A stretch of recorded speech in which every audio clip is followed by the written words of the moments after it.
السلام علیکم ورحمۃ اللہ وبرکاتہ۔ ناظرین، دنیا میں سب سے آسان کام دوسروں پر نکتہ چینی کرنا ہے۔ اسی پر ایک واقعہ میں آپ لوگوں کو سناتا ہوں۔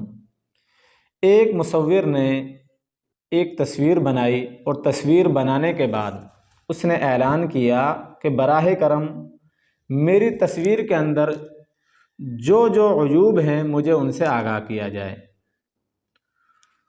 تو اس اعلان کے بعد لوگوں نے اس کی تصویر سے وہ عیوب نکالے کہ وہ شمار نہیں کر سکا، اور اس کے بعد اس مصور نے اعلان کیا کہ براہ کرم جن جن لوگوں نے میری تصویر سے عیوب نکالے ہیں ان سے درخواست ہے کہ وہ ان عیوب کو صحیح کر دیں، ان کی اصلاح کر دیں۔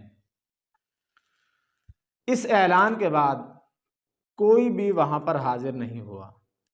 ہمارے معاشرے کے اندر لوگوں پر نکتہ چینی کرنا یہ ایک بہت ہی نارمل بات ہے۔ ہر شخص دوسرے شخص پر نکتہ چینی کرتا ہے، اس کے عیوب تلاش کرتا ہے، اس کے عیوب دوسرے لوگوں کے سامنے بیان کرتا ہے۔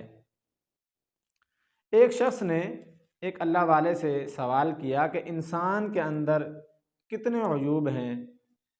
تو اس اللہ والے نے جواب دیا کہ اگر میں آپ کو انسان کے عیوب شمار کروانا چاہوں، ان کی گنتی کروانا چاہوں، تو آپ ان کو شمار نہیں کر سکو گے۔ یعنی انسان کے اندر اتنے عیوب ہیں کہ ان کا شمار کرنا مشکل ہے۔ لیکن انسان کے اندر ایک خوبی ایسی ہے کہ وہ انسان کے تمام عیوب پر پردہ ڈال دیتی ہے۔ یعنی انسان کے تمام عیوب پر وہ ایک خوبی حاوی ہے، اور وہ خوبی ہے اپنی زبان کو قابو میں رکھنا۔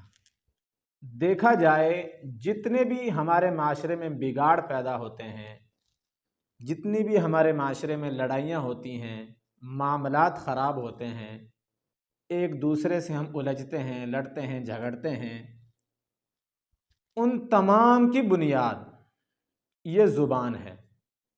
اس زبان کو قابو میں نہ رکھنا ہے۔ ہم اس زبان کو قابو میں نہیں رکھتے، جس کی وجہ سے ہمارے معاشرے کے اندر بہت بڑی بڑی خرابیاں پیدا ہوتی ہیں، بہت بڑے بڑے بگاڑ پیدا ہوتے ہیں، بڑے بڑے خاندان جدا ہو جاتے ہیں، بڑی بڑی لڑائیاں ہوتی ہیں، قتل و غارت ہوتی ہے۔ ایک مرتبہ زبان نے ان 32 دانتوں کو مخاطب کر کے کہا، آپ میرے کتنے اچھے بھائی ہو، میں آپ کے درمیان میں محفوظ رہتی ہوں، بڑی آزادی کے ساتھ رہتی ہوں، مجھے کسی قسم کی کوئی پریشانی لاحق نہیں ہوتی، آپ میرا کتنا اچھا خیال کرتے ہو۔ ان 32 دانتوں نے جواب دیا، اے ہماری بہن، یہ بات آپ نے بالکل صحیح کہی ہے کہ ہم آپ کا بہت خیال رکھتے ہیں، آپ ہمارے درمیان آزادی کے ساتھ رہتی ہو، آپ کو ہمارے درمیان کسی قسم کی کوئی پریشانی لاحق نہیں ہوتی، لیکن ایک بات ہماری یاد رکھو کہ ہمیشہ خاموش رہا کرو، چپ رہا کرو، کہیں ایسا نہ ہو کسی دن کوئی سرپھرا ایسا نہ مل جائے کہ وہ آپ کے 32 بھائیوں کو اپنے گھر سے باہر نہ نکال دے۔ تو میرے دوستو، زبان کو قابو میں نہ رکھنا یہی وہ ایک مین بنیادی وجہ ہے جس کی وجہ سے ہمارے معاشرے کے اندر بڑے بڑے بگاڑ پیدا ہوتے ہیں۔ اللہ کے نبی صلی اللہ علیہ وسلم نے فرمایا، من صمت نجا، جو شخص خاموش رہا اس نے نجات پا لی۔ تو اللہ رب العزت ہمیں بھی اپنی زبان کی حفاظت کرنے کی توفیق عطا فرمائے۔